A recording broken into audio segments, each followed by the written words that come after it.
എനിക്ക് തോന്നുന്നു ഞാൻ ഇനി സംസാരിക്കാനുള്ളത് ജ്യോതികുമാർ ചാമക്കലയോടാണ്. ഈ ഗോപാലകൃഷ്ണൻ വരുത്തിയ ചില പ്രശ്നങ്ങളുണ്ട്, സന്ദീപ് വാര്യരുടെ ഇഷ്യൂ. നമ്മൾ അതിൽ മാത്രം കുടുങ്ങിക്കിടക്കരുത്. കാരണം ഇവിടെ വികസനം ചർച്ച ചെയ്യണം എന്ന് ഏറ്റവും ആവശ്യം ഉന്നയിച്ചത് CPM ആയിരുന്നു അല്ലേ, നിങ്ങളെക്കാളും? അല്ല, അത് പറഞ്ഞു തുടങ്ങാം. Yes yes. ഇപ്പോൾ സന്ദീപ് വാര്യരെ ഒറ്റ രാത്രി കൊണ്ട് ഗോപാലകൃഷ്ണൻ വെറുക്കപ്പെട്ടവനായി. വലിയ കഷ്ടമായി പോയത്. ചീള് കേസായി പോയി. അദ്ദേഹം ഉപയോഗിച്ച വാക്കാണ് ചീളാണെന്ന്. അദ്ദേഹം വെറും ഒരു സംസ്ഥാന കമ്മിറ്റി അംഗമല്ലേ, പോയിട്ട് എന്താ പ്രശ്നം? അപ്പോൾ സംസ്ഥാന കമ്മിറ്റി അംഗത്തിന് ആ പാർട്ടിയിൽ എന്ത് വിലയുണ്ടെന്നാണ് അദ്ദേഹം പറഞ്ഞതിൻ്റെ അർത്ഥം. ഏതാ ഒരു സംസ്ഥാന കമ്മിറ്റി അംഗം പാർട്ടി വിട്ടു പോയാലും അതൊന്നും ഒരു വിഷയമല്ല BJPയെ സംബന്ധിച്ച്. ഏതായാലും ഞാൻ അതിലേക്കൊന്നും പോകുന്നില്ല. അങ്ങനെയൊന്നും ചെയ്യാൻ പാടില്ല. ഒരാൾ പാർട്ടി വിട്ടു പോകുമ്പോൾ അദ്ദേഹത്തിന് അവിടെ നിൽക്കാൻ പറ്റാതെ വരുമ്പോൾ അദ്ദേഹം വ്യക്തിപരമായി എടുക്കുന്ന ഒരു തീരുമാനം ഞാൻ പറഞ്ഞു. ഞാൻ വീണ്ടും അല്ല പ്ലീസ്, ഞാൻ അതിലേക്ക് പോകാൻ തന്നെയായി പറയുന്നത്. ഞാൻ പറഞ്ഞ എന്താണ്, അദ്ദേഹത്തിന്റെ ആശയം. സരിൻ പാർട്ടി വിട്ട് നിങ്ങൾ അംഗീകരിക്കുന്നുണ്ടോ? സരിൻ പാർട്ടി വിട്ട ഏത് ഘട്ടത്തിലാണെന്ന് പറയണേ?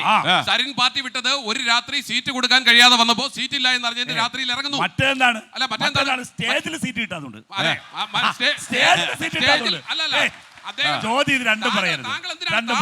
സന്ദീപ് വാര്യരെ ന്യായീകരിക്കുന്നത്? താങ്കൾ എന്തിനാ സന്ദീപ് വാര്യരെ എതിർക്കുന്നത്? ഇവിടെ ഗോപാലകൃഷ്ണൻ ഉണ്ടല്ലോ എതിർക്കാൻ. താങ്കൾ എന്തിനാ സന്ദീപ് വാര്യരെ എതിർക്കുന്നത്? സന്ദീപ് വാര്യർ മനുഷ്യനെ മതപരമായി വിഭജിക്കാൻ ശ്രമിച്ചതുകൊണ്ട് ഇവർ രണ്ടുപേരും ചേർന്നാ സന്ദീപ് വാര്യരെ എതിർക്കുന്നത്. ഇത് തന്നെയാണ് ഞങ്ങളോട് പറഞ്ഞത്. ഗോപാലകൃഷ്ണൻ സന്ദീപ് വാര്യരെ ഇഷ്ടമല്ലെങ്കിൽ റഹീമിന് ഇഷ്ടമല്ല. ഇതാണ് ഇവിടുത്തെ പൊളിറ്റിക്സ്. അപ്പൊ ഞാൻ പറഞ്ഞു വന്നത്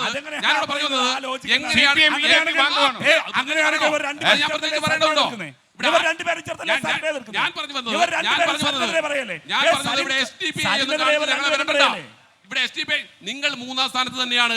നിങ്ങളുടെ പോൾ പൊസിഷൻ ഇപ്പൊ 25-ൽ നിന്നും ഞാൻ സംസാരിക്കട്ടെ. നിങ്ങൾക്ക് ഇപ്പോഴും ഈ ചർച്ച തുടങ്ങിയതിന് ശേഷം റഹീം ഏതെങ്കിലും ഒരു CPM നേതാവിന്റെ പേര് പറഞ്ഞിട്ടുണ്ടോ? റഹീം കൂട്ടുപിടിക്കുന്നത് രമേശ് ചെന്നിത്തലയാണ്. റഹീം കൂട്ടുപിടിക്കുന്നത് K മുരളീധരനെയാണ്. റഹീമിന് റഹീമിന് അദ്ദേഹത്തിന്റെ ന്യായങ്ങൾ, അദ്ദേഹത്തിന്റെ വാദങ്ങൾ അംഗീകരിക്കണമെങ്കിൽ, സ്ഥാപിക്കണമെങ്കിൽ കോൺഗ്രസ് തന്നെ വേണ്ടുന്ന സാഹചര്യത്തിലേക്ക് എത്തി നിൽക്കുക. ഞാൻ അതിനെ കുറ്റപ്പെടുത്തുന്നില്ല. പിന്നെ സ്ഥാനാർത്ഥിയെ കുറിച്ച് ഞാൻ ഇപ്പോഴും ചിന്തിക്കുന്നത്, സരിൻ സ്വാഭാവികമായിട്ടും പാർട്ടി വിട്ടു. VS അച്യുതാനന്ദൻ ഒരു ദിവസത്തെ ആയുസെങ്കിലും നന്നായി സംസാരിക്കാൻ കഴിയുമായിരുന്നെങ്കിൽ സരിൻ CPMന്റെ സ്ഥാനാർത്ഥിയാകില്ലായിരുന്നു. ഞാൻ ചോദിക്കട്ടെ, തൃക്കാക്കരയിൽ DYFയുടെ അഖിലേന്ത്യാ പ്രസിഡന്റല്ലേ റഹീം? ഒരു സ്ഥാനാർത്ഥി നിർത്താൻ കഴിഞ്ഞോ?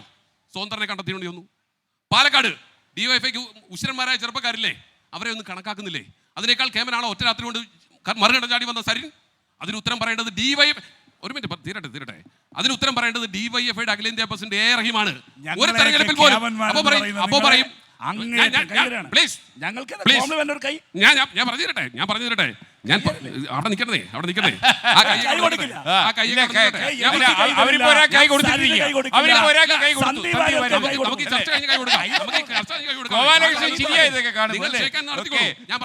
ഞാൻ പറഞ്ഞത് എന്താ, ഇവിടെ സ്വന്തം ചിഹ്നത്തിൽ ഒരാളെ നിർത്താൻ അവർക്ക് കഴിയുന്നില്ല. അത് തുടർച്ചയായ ഉപതെരഞ്ഞെടുപ്പുകൾ കഴിയുന്നില്ല. അതെന്തോ അവർക്ക് ക്ഷാമമാണെന്നാണോ? അങ്ങനെയല്ല. അവരുടെ ഒരു മിനിറ്റ് ഞാൻ പറഞ്ഞു തീർത്തോട്ടെ. എനിക്ക് ഈ ചാമക്കാലയുടെ ഈ ഇത് കേൾക്കുമ്പോഴേ ഇന്ത്യ മുഴുവനും കോൺഗ്രസ് നേതാക്കന്മാർ BJPയിലേക്ക് വന്നുകൊണ്ടിരിക്കുക. ഇന്ത്യ മുഴുവനും. കേരളത്തിലെ ആണിക്കല്ല് കരുണാകരന്റെ മകള്, ആന്റണിയുടെ മകൻ, ഇനിയിപ്പോ ആരൊക്കെ വരാൻ പോണെന്നുള്ളത് ലിസ്റ്റ് ഞങ്ങൾ പബ്ലിഷ് ചെയ്യാം.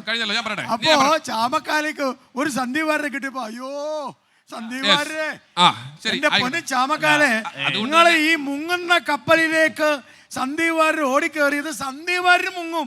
അത് മുങ്ങാൻ വേണ്ടി പോണതാ. ഇതേ വാദം തന്നെയാണ് റഹീം പറഞ്ഞത്. കാരണം ഞങ്ങൾക്ക് ഒരു കുഴപ്പമില്ല. ഞാനല്ലേ പറയണ്ടേ? ഞാൻ പറഞ്ഞു കഴിഞ്ഞാൽ നിങ്ങൾ പറഞ്ഞോ? താങ്കളുടെ ചോദ്യത്തിന് വേണ്ടി ഞാൻ വഴങ്ങിയതാണ്. അപ്പോ ഇത് തന്നെയാണ് വേറൊരു അർത്ഥത്തിൽ ജ്യോതികുമാർ പറയുന്നത്. അതെ, ഇത് തന്നെയാണ് റഹീം പറഞ്ഞത്. എന്താ റഹീം പറഞ്ഞത്? റഹീം പറഞ്ഞത് കോൺഗ്രസിൽ സ്ഥാനാർത്ഥിത്വം കൊടുക്കാൻ ഒരുപാട് പേരുണ്ട്, ഇനി വേറെ കൊടുക്കാൻ കഴിയില്ല. ഞങ്ങൾ കോൺഗ്രസ്സുകാർക്ക് തന്നെ സ്ഥാനാർത്ഥിത്വം കൊടുക്കുന്നേ, വിരുന്ന് വരുന്നവർക്കല്ല സ്ഥാനാർത്ഥിത്വം കൊടുക്കുന്നത്. ഇവിടെ ജോസഫ് മത്സരിച്ചപ്പോൾ റഹീമൊക്കെ എത്ര ആവേശത്തോടെ ആ മുദ്രാവാക്യം വിളിച്ച്, താങ്കൾ ഓർമ്മയുണ്ടോ ആ വിഷ്വൽസ് ഒക്കെ? ജോറാണേ ജോസഫ് ജോറാണേ. എങ്ങോട്ട് പോയി ആ ജോറൊക്കെ? ഇപ്പൊ പാലക്കാട് നമ്മൾ വീണ്ടും വിളിക്കും, എന്താണ് ജോറാണേ സരിൻ ജോറാണേ എന്ന്. പക്ഷെ 23-ാം തീയതി വോട്ടെണ്ണുമ്പോ 8 നിലയിൽ പൊട്ടും. പാലക്കാട് CPMനെ സംബന്ധിച്ചും LDFനെ സംബന്ധിച്ചും യുവാക്കളോട് കാണിക്കുന്ന അവരുടെ അനീതി, അവഗണന, അത് അവഗണന ചേർത്തോളൂ. തൃക്കാക്കരയിലും പാലക്കാട് നമ്മൾ കണ്ടുകൊണ്ടിരിക്കുകയാണ്. അത് യുവാക്കൾ കാണുന്നുണ്ട്. ഇലക്ഷനിൽ ഇതൊക്കെ ആദ്യ സംഭവമാണോ ജ്യോതികുമാർ? അല്ല, പാർട്ടി വിട്ടു വരുന്ന ഒരാളെ സ്ഥാനാർത്ഥിയാക്കുന്നതൊക്കെ സ്ഥിരമായി ചെയ്തോണ്ടിരുന്നാലോ? സ്ഥിരമായി പാർട്ടി സ്ഥാനാർത്ഥികളെ വെക്കാതിരുന്നാലോ? സ്ഥിരമായി പാർട്ടി സ്ഥാനാർത്ഥി അങ്ങനെ ഒരു ആരോപണം നിങ്ങളുടെ വീട് വീഴുന്നുണ്ടോ? ഞാൻ സംസാരിക്കട്ടെ.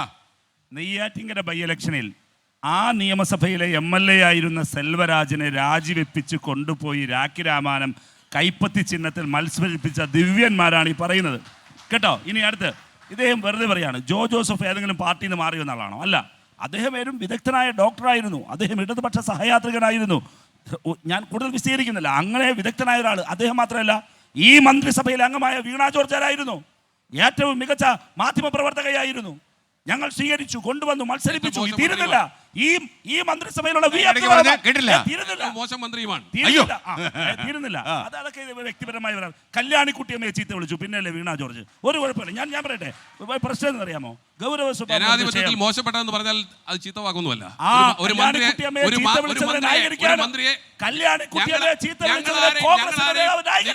വിളിച്ചിട്ടില്ല, ഞങ്ങളാരെയും പരനാറിന്ന് വിളിച്ചിട്ടില്ല, ഞങ്ങളാരെയും ക്യാപിറ്റൽ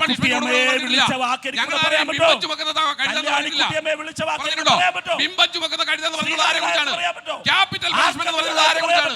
ഞങ്ങൾ പറഞ്ഞിട്ടുണ്ടോ? നികർഷജീവി നിങ്ങൾ പറഞ്ഞിട്ടുണ്ടോ? പരനാറി എന്ന് പറഞ്ഞിട്ടുണ്ടോ? ഇല്ല. പിന്നെ അതിനപ്പുറം ഒന്നും പറയണ്ട. ആരാ പറഞ്ഞത്? സംസ്ഥാനത്തിന്റെ മുഖ്യമന്ത്രി തന്നെ. ഞാൻ സംസാരിച്ചോട്ടെ. ഞാൻ ഇതിലോട്ട് ഞാൻ ഇതിലേക്ക് തന്നെ വരാം. ഈ പ്രയോഗത്തിലേക്ക് വരുന്നുണ്ട്. എന്റെ ചോദ്യം, വീണ ജോർജ് മാത്രമല്ല, കോൺഗ്രസിന്റെ സംസ്ഥാന നേതാക്കളിൽ ഒരാളായിരുന്നു വി അബ്ദുറഹ്മാൻ രാജിവെച്ചിറങ്ങി നിങ്ങളോട് കലാപം ഉയർത്തി, ഞങ്ങളോടൊപ്പം വന്ന് മത്സരിച്ചു, മന്ത്രിയായി. സരിനേക്കാൾ വലിയ നേതാവായിരുന്നു TK ഹംസ, DCC പ്രസിഡന്റ്. അദ്ദേഹം രാജിവെച്ചു, ഞങ്ങൾ സ്വീകരിച്ചു. പറയാതെ ഞങ്ങളോടൊപ്പം വന്നു. അദ്ദേഹം മന്ത്രിയായി, MP ആയി, MLA ആയി. ഞങ്ങളുടെ പാർട്ടിക്കാർ വോട്ടിട്ടു, ഒരു കുഴപ്പമില്ല. കാര്യം എന്താ? ഞങ്ങളുടെ പാർട്ടി നിലനിൽക്കുന്നത് ഞങ്ങളുടെ പാർട്ടിയുടെ